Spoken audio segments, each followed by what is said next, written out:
ഇടുക്കിയിൽ എന്താണ് നമ്മുടെ എം എം മണിയാശൻ പറഞ്ഞത്, കൈപ്പത്തി കണ്ടാൽ അറപ്പാണ്, ആരും കുത്തത്തില്ല കൈപ്പത്തിക്ക് എന്നൊക്കെയാണ് കഴിഞ്ഞ ദിവസം പറഞ്ഞത്. ഇടുക്കി UDF തൂത്തുവാരി. ഇടുക്കിയിൽ CPM-ൻ്റെ അല്ലെങ്കിൽ ഇടതുപക്ഷത്തിൻ്റെ പൊടി പോലുമില്ല കണ്ടുപിടിക്കാൻ. എന്തിന്? റോഷി അഗസ്റ്റിൻ പോലും തോറ്റു തുന്നം പാടി. ഇടതുപക്ഷത്തിൻ്റെ ഏറ്റവും പ്രമുഖനായ നേതാവാണ്. അപ്പം കേരള കോൺഗ്രസ് എമ്മിൻ്റെ 12 പേര് മത്സരിച്ചു, 12 പേരും തോറ്റു. കുഞ്ഞുമാണിയും തോറ്റു, അതായത് ജോസ് കെ മാണിയും തോറ്റു, റോഷി അഗസ്റ്റിനും തോറ്റു, പ്രമോദ് നാരായണനും തോറ്റു, എല്ലാവരും തോറ്റു. എന്തിനാണത് ഇങ്ങനൊരു പാർട്ടി? ഇടുക്കിയിലെ ജനങ്ങൾ അപ്പോൾ UDF-നൊപ്പം നിന്നു, അത് വേറെ കാര്യം. എന്നാൽ പോലും ഇടുക്കിയിൽ ഞാൻ പറയുന്നതാണ് ഇവിടെ നടക്കുന്നത്, ഞാനാണ് ഇടുക്കിയിലെ പാർട്ടിയുടെ എല്ലാ കാര്യങ്ങളും, ബാക്കിയുള്ളവരെല്ലാം മറ്റേ പണി ചെയ്യുന്നവരാണ് എന്നൊക്കെ പറയുന്ന മണിയാശാൻ ഇത്രയും നാണം കെടാൻ വേറെയില്ല. ഇനിയിപ്പോൾ എന്ത് ചിന്തിക്കും? ആർക്ക് വേണ്ടി സംസാരിക്കും? ആരെ കുറ്റപ്പെടുത്തും? ആകെ കുറ്റപ്പെടുത്താനുള്ളത് ജനങ്ങളെയാണ്. നിങ്ങളൊക്കെ UDF-ന് വോട്ട് ചെയ്തത് മറ്റേ പണി ചെയ്തത് കൊണ്ടാണ് എന്ന് വേണമെങ്കിൽ പറയാം, അല്ലെങ്കിൽ നിങ്ങളൊക്കെ മറ്റേ പണിക്കാരായതുകൊണ്ടാണ് എന്ന് വേണമെങ്കിൽ പറയാം, അല്ലെങ്കിൽ നിങ്ങളെയൊക്കെ കൊല്ലും 1, 2, 3, ഒന്നിനെ തല്ലിക്കൊന്നു, ഒന്നിനെ വെട്ടിക്കൊന്നു, ഒന്നിനെ ചുട്ടുകൊന്നു എന്നൊക്കെ വേണമെങ്കിൽ പറയാം. ഇങ്ങനെയുള്ള കുറേ നേതാക്കൾ ഉണ്ട്. എം എം മണിയെപ്പോലെ, MV ഗോവിന്ദൻ മാഷിനെ പോലെ, അതുപോലെ നമ്മുടെ M സ്വരാജിനെ പോലെ ഒക്കെ തന്നെ. അതായത് സ്വരാജ് ഒരിക്കൽ പറഞ്ഞത് ഓർമ്മയില്ലേ, ഇവിടെ ജനങ്ങളാണ് തോറ്റത്, പാർട്ടിയല്ല, അല്ലെങ്കിൽ CPM അല്ല തോറ്റത് എന്ന് പറഞ്ഞില്ലേ.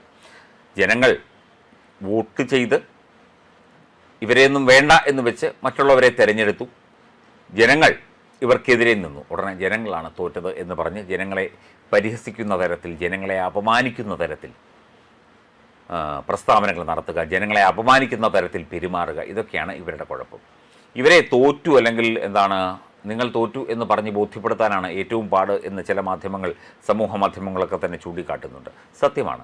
എം എം മണിയോട് നിങ്ങൾ തോറ്റോ എന്ന് ചോദിച്ചാൽ എന്തെങ്കിലുമൊക്കെ വായിൽ തോന്നിയത് അബബബ എന്ന് വിളിച്ചു പറയും.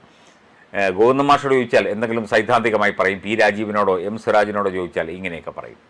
സത്യം പറഞ്ഞാൽ ജനങ്ങൾക്ക് ഈ ഒരു സിദ്ധാന്തവും ഇങ്ങനെയുള്ള ആളുകളെയും പിണറായി കുഞ്ഞുങ്ങളെയും ഒന്നും വേണ്ടാതായിരിക്കുന്നു എന്നുള്ളതാണ്. ഇനിയും CPM എന്ന് പറഞ്ഞുകൊണ്ട് ഉയർത്തിപ്പിടിച്ചുകൊണ്ട്, കൊടിയും ഉയർത്തിപ്പിടിച്ചുകൊണ്ടൊക്കെ ചെന്നാൽ ബംഗാളിലെ പോലെ തല്ല് കിട്ടുന്ന അവസ്ഥയിലേക്ക് കാര്യങ്ങളെത്തും. അതിന് അധിക സമയം വേണ്ടി വരില്ല എന്നാണ് തോന്നുന്നത്. ബംഗാളിൽ ഒരു സീറ്റിൽ ലീഡ് ചെയ്യുന്നുണ്ട് CPM കേട്ടോ, അത്ഭുതം തന്നെ.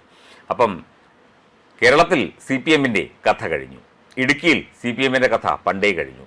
അപ്പം മണിയാശൻ പറയുന്നത് പോലെ കൈപ്പത്തിക്ക് കുത്താൻ അറപ്പാണ് എന്ന് പറയുന്നവരൊക്കെ തന്നെ കൈപ്പത്തിക്ക് കുത്തിയിരിക്കുന്നു. UDF-ന് അവിടെ ഒരു വിജയമുണ്ടായിരിക്കുന്നു. നമുക്ക് ജനാധിപത്യ സംവിധാനമല്ലേ, നമുക്ക് അഭിപ്രായ വ്യത്യാസങ്ങളും അഭിപ്രായ ഐക്യങ്ങളും ഒക്കെ ഉണ്ടാകും. പക്ഷേ ഒരു ജനസമൂഹത്തെ, അല്ലെങ്കിൽ കേരളത്തിലെ ജനങ്ങളെ ഒക്കെ തന്നെ അപഹസിച്ചുകൊണ്ട്, അപമാനിച്ചുകൊണ്ട്, അവരെ ബുദ്ധിമുട്ടിച്ചുകൊണ്ടൊന്നും അധികകാലം ഒരു പാർട്ടിക്കും, ഒരു മുന്നണിക്കും, ഒരു മണിയാശാനും തുടരാനാകില്ല എന്നതിൻ്റെ ഏറ്റവും വ്യക്തമായ ഉദാഹരണമാണ് ഈ തിരഞ്ഞെടുപ്പ് ഫലം എന്നത് സത്യം തന്നെയാണ്.